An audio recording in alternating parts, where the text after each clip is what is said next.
আসসালামু আলাইকুম। ইউনিয়ন পরিষদ নির্বাচন আমার বরিশাল মেহেন্দিগঞ্জ ৩ নং সরকার ইউনিয়ন। আমি শুধু আমার ইউনিয়ন নিয়ে কথা বলি। যদি কারো এই কথা কেউ যদি শোনে, সারা বাংলাদেশ অনলাইনে সব জায়গায় থাকবে, সে সেটা নিয়ে জরিপ করে তার ইউনিয়নটাও সেই বিষয়ে করতে পারে।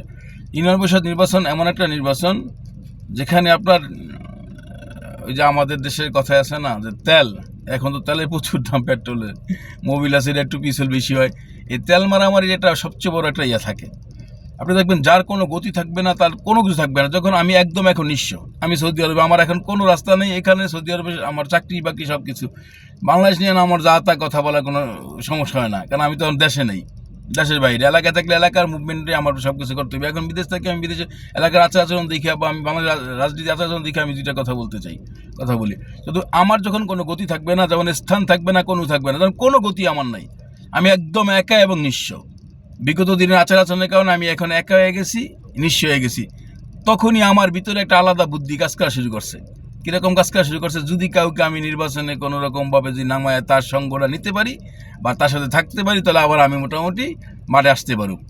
এই যে একটা সবচেয়ে বড় ভুল, এটা যেই নতুন ক্যান্ডিডেট এই যে লোকটার পরামর্শ বা তার যুক্তি বা তার সব কিছু মিলে যখন নির্বাচনের সামনের দিকে আগানোর চেষ্টা করবে, তখন তার পিছনের এই রেকর্ডগুলো টানা শুরু করবে। 17 বছর তার কী কী কর্ম ছিল, সে কী করছে, সে কোথায় ছিল। ওই যে বললাম, গরম ভাত তো খাইছে, মাঝখানে শুয়েছে।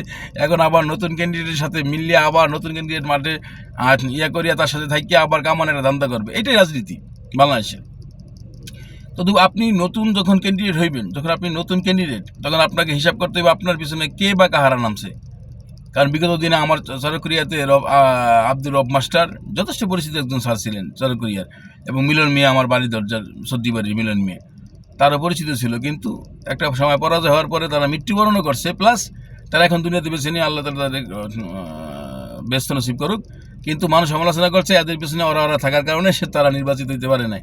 কিন্তু এরকম নতুন যারা আসবেন, চিন্তা করে আসবেন আপনার পিছনে কে বা কাহারা নামতেছে, কারা নামবে, তাদের পূর্বের রেকর্ডটা কী, তাদের পূর্বের রেকর্ড কি, দীর্ঘ 17 বছর তারা কী কী করছে।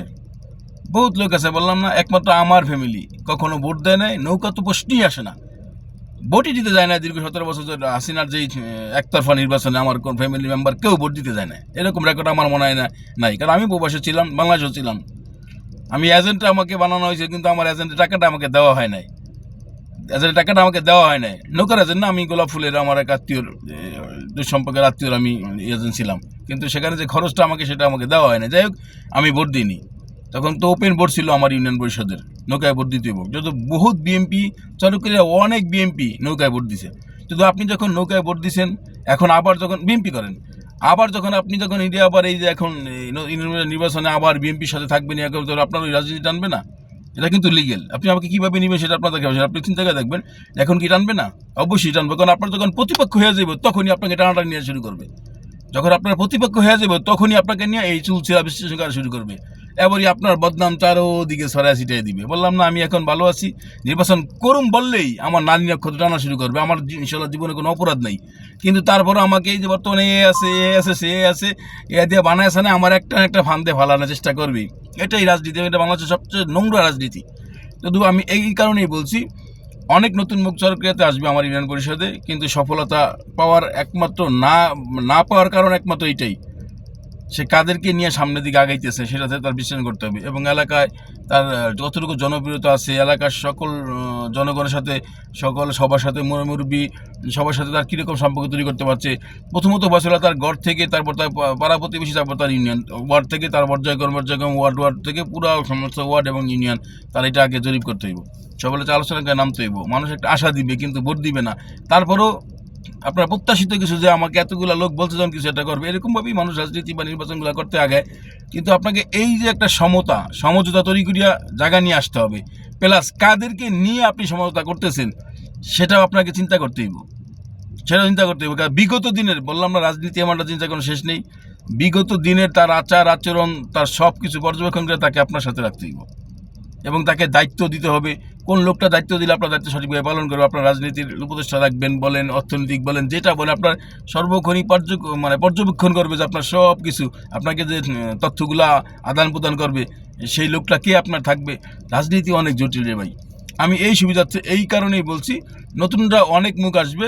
হ্যাঁ, তবে যদি একতরফা নির্বাচন, আওয়ামী লীগের মতন যদি নির্বাচন হয় যে দানের শীষের নির্বাচন হইব, চেয়ারম্যান ওপেনে হইব, মেম্বার গোল্লায় যাওক, মেম্বার নি গোল্লায় যাওক, তাইলে যদি আপনি যদি কিছু একটা করতে পারেন, যদি মাল পানি কিছু ছড়ান যায় তাইলে, এছাড়া আশা করা যায় কখনোই সম্ভব না। পুরানদের সফলতাই অনেক বেশি আশা করা যায়, কারণ মাল, রাজনীতি মানে মাল। যদি মালের মধ্যে জায়গা মানে টাকা কথা বলছি, আমরা শুনছি আগে চেয়ারম্যানরা 50 লাখ 10 লাখ 20 লাখ 30 লাখ দিয়ে নির্বাচন কিনে আনছে। যদি এরকম হয়ে যায়, একটা হলো সিলেকশন, একটা হলো ইলেকশন। যদি ইলেকশন হয়, ভোট হয়, তাহলে আশা করা যায় অন্যরকম। আর যদি সিলেকশন হয়ে যায়, তাহলে আপনার নতুনদের কোনো খাবার থাকবে না। হ্যাঁ, নতুনদের খাবার থাকবে যদি সিলেকশনে সে আসতে পারে কিছু টাকা পয়সা দিয়া, তাহলে। আর যদি না হয় তাহলে নাই। আর যদি বাংলাদেশের ওরকম রাজনীতি যদি থাকে, তাহলে আর সেই 17 বছরের রাজনীতির সমালোচনা করার কোনো প্রয়োজন নেই। আশা করা যায় বাংলাদেশে এখন সেই রাজনীতি হবে না। এখানে রাজনীতি হবে আপনার বাংলাদেশের নাগরিক, জনসাধারণের নাগরিক। আপনি একজন সুস্থ মানুষ, পাগল না, আপনার যোগ্যতা আছে, আপনি নির্বাচন করতে পারবেন। এই দ্বারাই যদি আমাদের সংবিধানের এটাই যদি থাকে, বাংলাদেশের নাগরিক হিসেবে আমি যে কোনো রাজনীতি করতে, আমার বয়সের 25-এর ঊর্ধ্বে হয়ে গেলে যদি সেইবারে থাকে এবং জনগণ আপনাকে ভোট দিবে, আপনাকে ভালোবাসলে, যদি এই দ্বারা থাকে রাজনীতির, নির্বাচনের এরকম দ্বারা থাকে, ইলেকশন থাকে, সিলেকশন না থাকে, তাহলে আপনি আশা করতে পারেন যে তখন আপনার আশা পরিমাণ যে আমাকে এতগুলো লোক ভালোবাসে, আমি ইনশাল্লাহ বিজয় হওয়ার সম্ভাবনা আছে বা থাকবে। কিন্তু সর্বসময় আমার কথা একটাই, আপনার আশেপাশে কারা কারা যাচ্ছে চলছে, আপনার সাথে থাকছে, এদেরকে আপনার এলাকার জনগণ কতটুকু ভালোবাসে, এটা আমরা রাখতে হবে। সর্বোপরি কথা হলো, আপনার সাথে কে বা কাহারা থাকছে এবং আপনার এলাকায় এই লোকগুলোর জনপ্রিয়তা কতটুকু আছে এবং তাকে জনগণ কতটুকু ভালোবাসে, তার কথা আপনাকে সে কতটা মূল্যায়ন করবে, এই সবগুলো আপনাকে জরিপ করতে হইব, তাহলেই সফলতা আসবে। আমি এই কারণেই বলছি যে নতুনদের প্রত্যাশিত রেজাল্টের সম্ভাবনা নাই। পুরানরাই হয়তো বা আমার ইউনিয়ন পরিষদে সফল হইব। যদি একটা সমতা তৈরি করতে, নতুনরা কোনোভাবেই একটা সমতা তৈরি করতে পারে, তবে তাদেরও সফলতা আসবে।